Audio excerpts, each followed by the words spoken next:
Hi, everybody.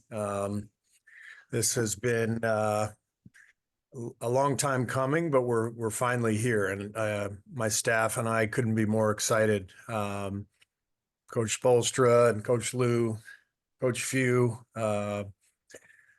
Sean Ford, Grant Hill, and I have been in collaboration over the last couple of months since our respective seasons ended, and we've been talking about everything in preparation for the games, and we're finally here. So we're really excited to come to Vegas in a week.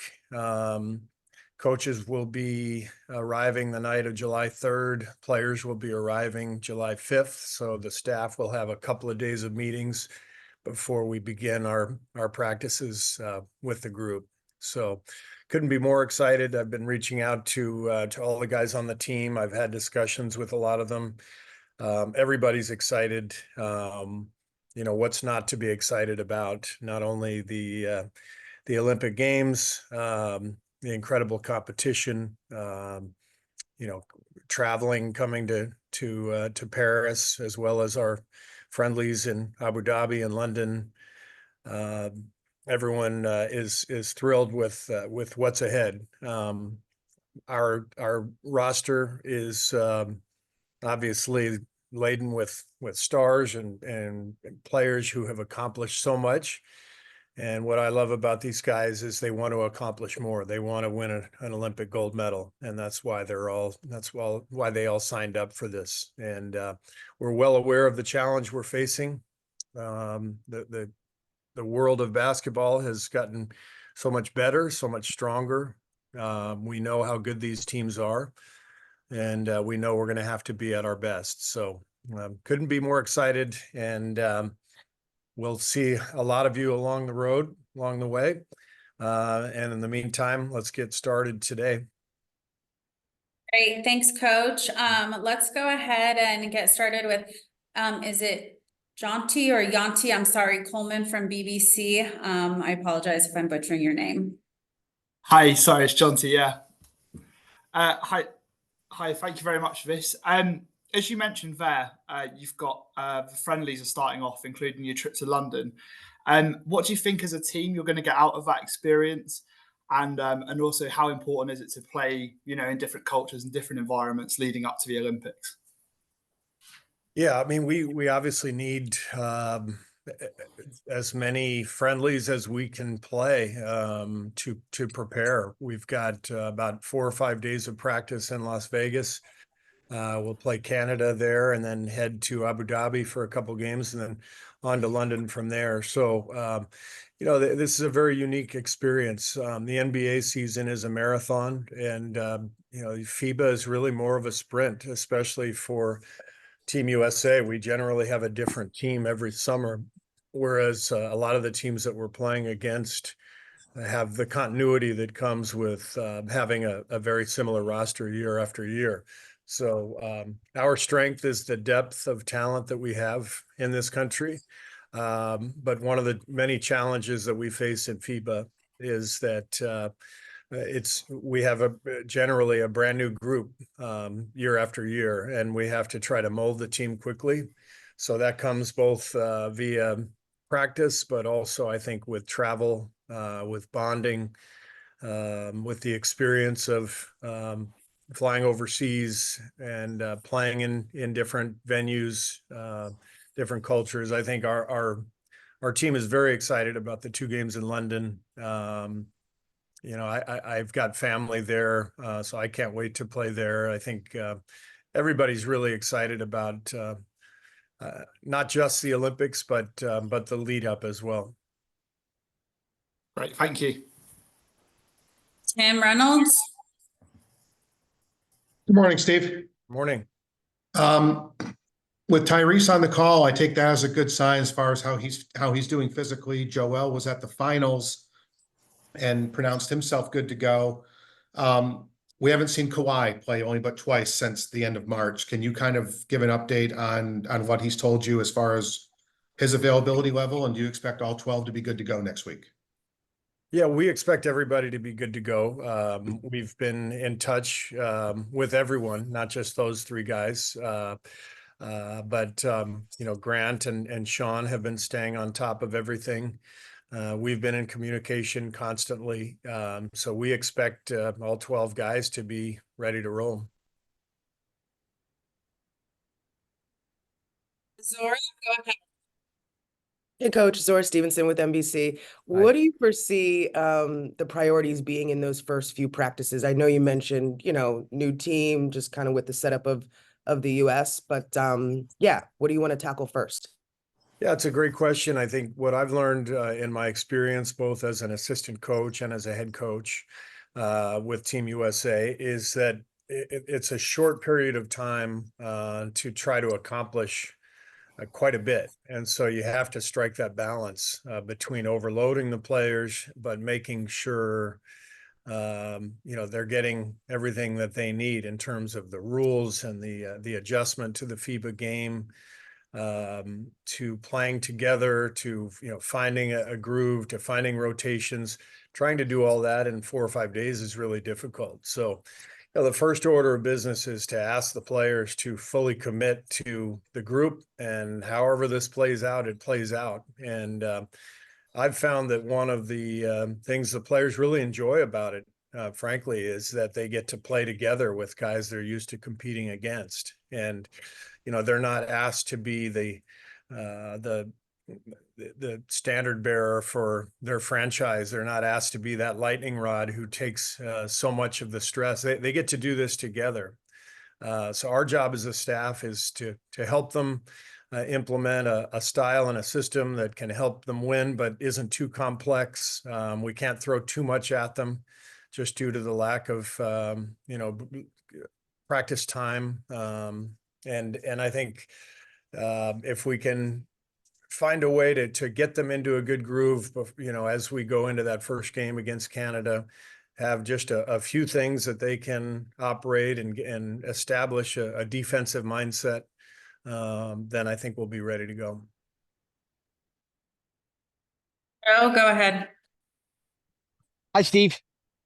Hi, Joe. With Kawhi, because obviously there was just concern throughout the NBA with him not being able to finish the first round with the Clippers. Has there been a progression with him, or was there ever a time where you guys were questioning after the announcement and sort of during his injury that he would be able to do this? Oh, we've been monitoring this all along, Joe, and you know, we have been in touch with Kawhi and his people, and you know, he's been working out now the last couple of weeks. So this is you know, obviously every roster spot is important. You just never know how these things are going to play out. With injuries, you know, things can happen. You just don't know. So we're in touch with everybody, and we will continue to stay in touch with the whole group as we head into Vegas next week. And you never know how things play out. There's always a chance for change. I know in 21 in Tokyo, you know, we had several changes at the last minute based on COVID. I think Bradley Beal got COVID. You know, Kevin Love was injured. So we actually changed the roster over the last week. And so, you know, I'd leave everything out there as a possibility based on injuries, based on, you know, preparation, whatever it is. But at this point, we fully expect all 12 guys to be ready to go. I appreciate that. Thank you. Yeah. Davide? Hello, Hi, Coach Davide from Italy here. I know many fans are trying to guess your starting five. I'm not asking you to reveal your starting five, but I'm curious about which factor will influence your decision. It's a great question, and my staff and I have talked about it quite a bit. It's a good problem to have, but I'm guessing that all 12 players on this roster will be in the Hall of Fame someday.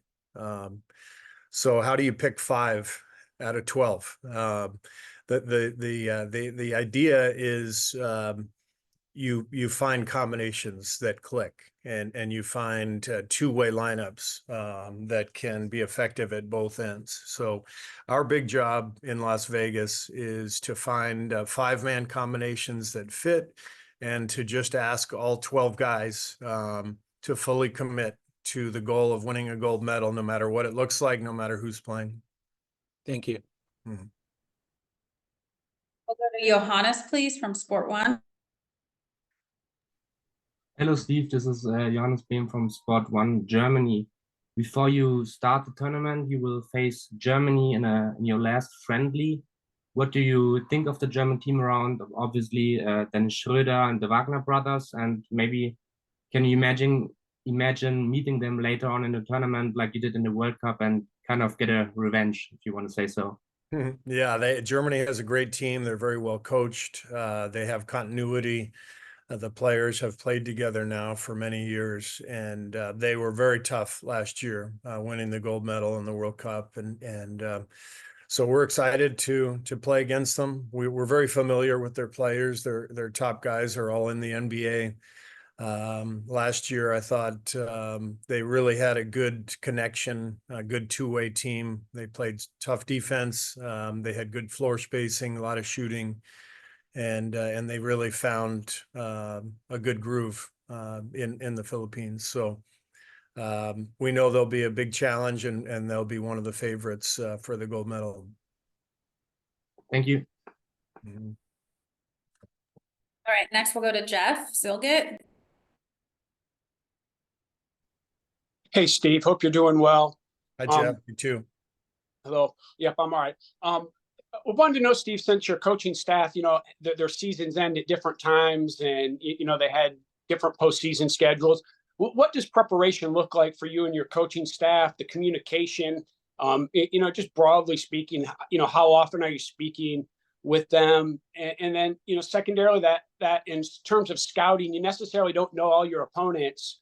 What's prep work look like for your coaching staff when it comes to, scouting? Yeah, so we gathered in Chicago a few weeks ago for kind of a mini retreat where we talked about everything, roles on the staff, what training camp will look like in Las Vegas, actions we want to run, how we want to defend, what's going to be our main defense, what are our counters, all those things. And then since then, I've had discussions with all three of my coaches, several conversations over the last couple of weeks with each of them, talking about different things that have come up, questions that they've had. So we touch base pretty regularly.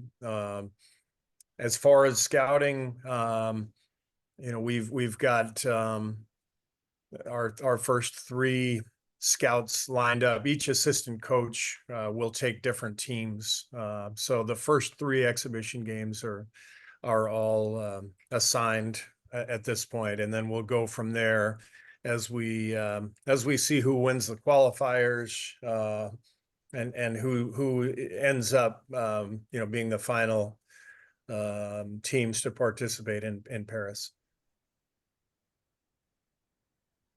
Mohammed, Action UAE. Hi, Steve. How are you? Hi. Want to ask you about the games in Abu Dhabi. Basically, you're playing Serbia, and Serbia is in the same group of USA in the Olympics. Will you show all your cards, and how will you play against Serbia in Abu Dhabi? Yeah, I mean, to play against Serbia, one of the best teams in the world, right away, to see them again in Paris or in Lille, it's really exciting, and we know how good they are, and we're very familiar with some of their players, of course. So, biggest thing for us is to be us, to figure out our team in a short period of time. So I'm not worried about playing all of our cards. I'm sure we'll have some things ready no matter what happens in Abu Dhabi for the next meeting, and maybe another one after that. So our main focus is to use these games both in Abu Dhabi and in London to get better and to worry about ourselves and not so much our opponents. Ron, go ahead. Morning, Steve. Morning. I'm curious your perspective on sort of how Steph's relationship connection with LeBron has grown over the years. I mean, from NBA Finals rivals, 4 years in a row, and now it seems like they've become closer the last few years, and how that connection might help. I mean, to have guys of that accomplishment, that magnitude, collaborate together on this team, how can that sort of set the tone for the rest of the team? Yeah, I think LeBron and Steph are really excited to play together. I've talked to both of them about this idea of being together after going against one another with such high stakes over the years. They obviously fit really well together. I think the idea of Steph playing off the ball and LeBron pushing it in transition, that's pretty intriguing, and obviously Steph will play on the ball as well, and LeBron has become such a good shooter, but they're both so good at so many different areas of the game, and I think they're really excited to compete together for the first time, and to find over the course of the practices and the friendlies to find some of the nuances that they can really exploit and explore too, just to see where they can have an impact for each other. But they're both really, really excited about the idea of competing together. Thank you. Yeah. From City AM. Hi, Steve. Yeah, this is Frank Dallaros from City AM in London. There's obviously a huge amount of appetite for basketball, US basketball in London. And until 2019, we had the NBA coming over here and playing a regular season game. Since then, they've gone to Paris instead. But would you like to see the NBA come back to London soon? I'm always up for going to London. It's a great city, and I know how much love there is for the NBA there. So it would be wonderful. I always enjoy the overseas trips. We've been to China and Japan during my time with the Warriors to play exhibition games, to train. Never played a regular season game outside of the United States, but I love the fact that the league is doing it. So yeah, hopefully at some point the Warriors will be involved. Thanks. Go ahead.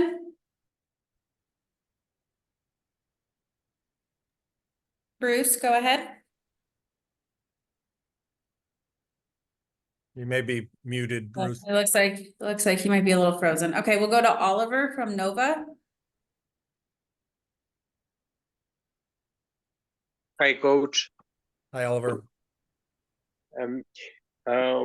What do you think about Serbian team with Jokic and other NBA players, and how challenging will it be for you to lead the team of the 12 superstars and think about tactics?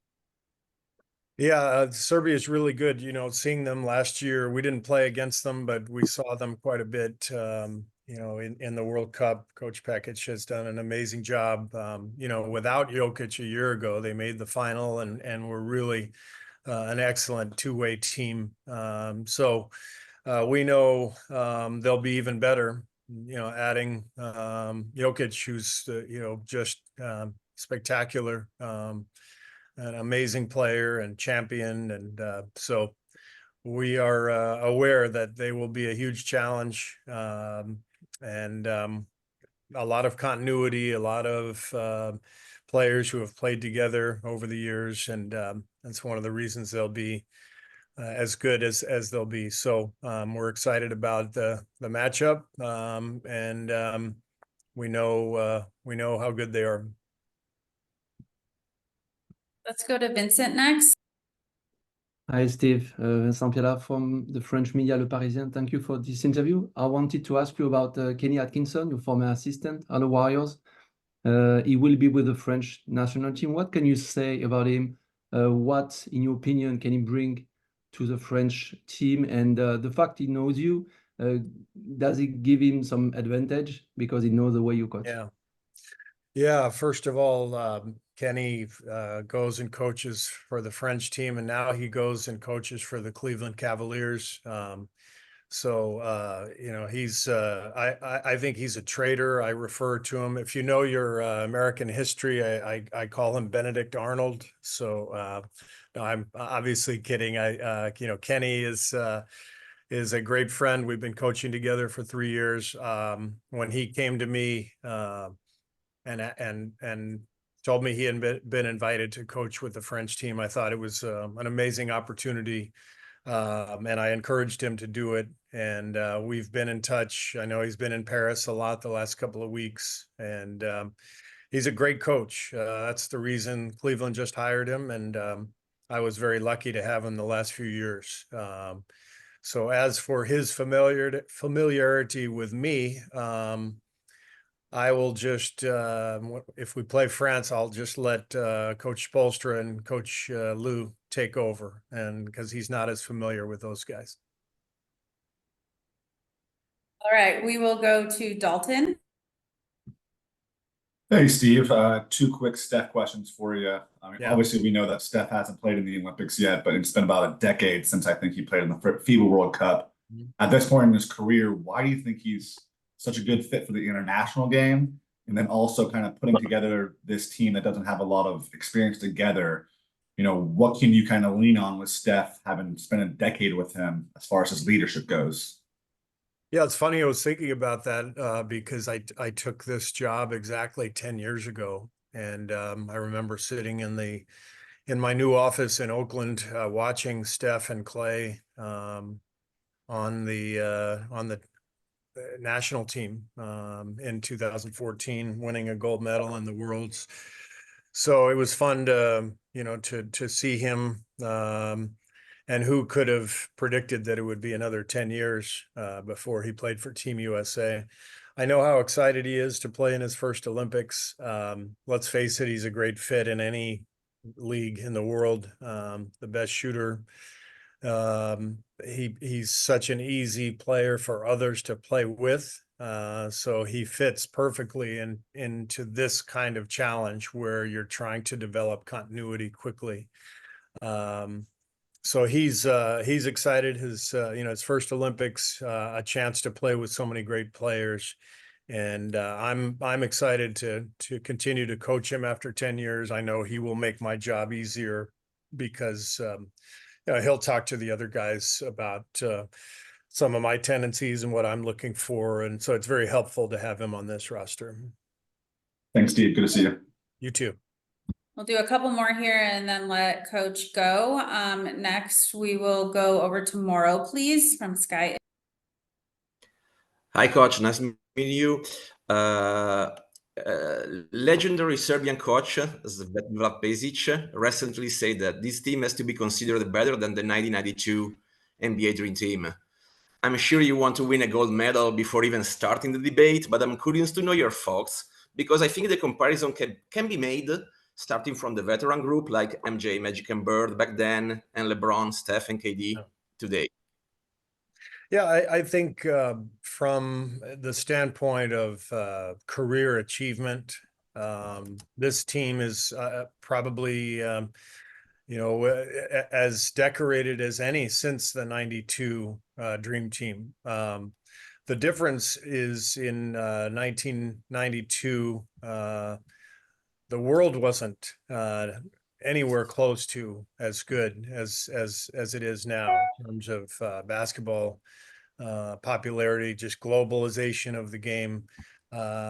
Obviously, Serbia and Croatia had been separated at that time, and so, you know, prior to that, you know, Yugoslavia would have been the biggest challenge for the 92 team. So then all those players were separated. The Soviet Union was broken apart.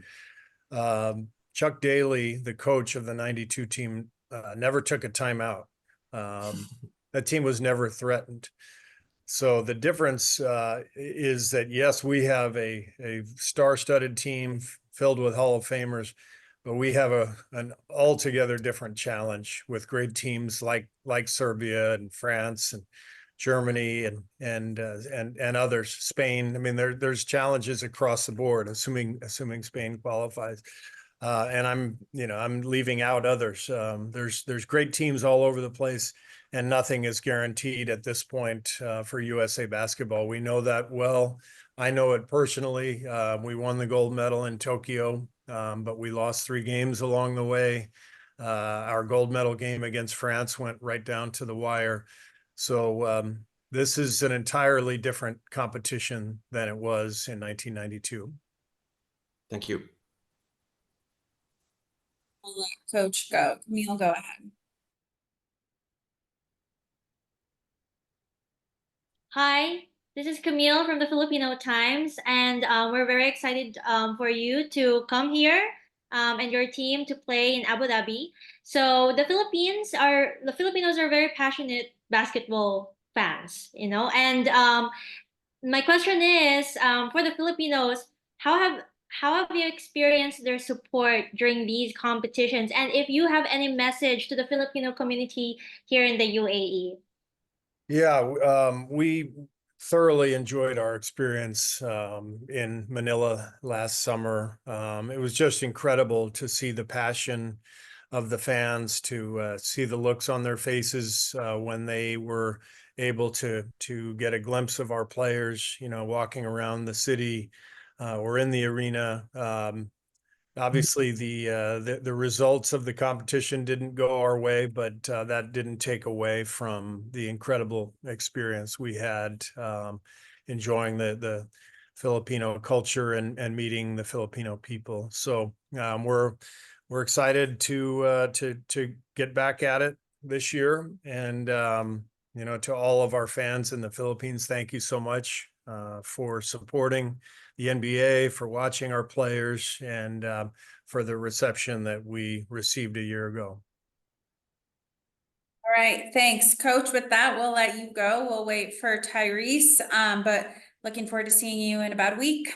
All right, thanks, you guys. Thanks.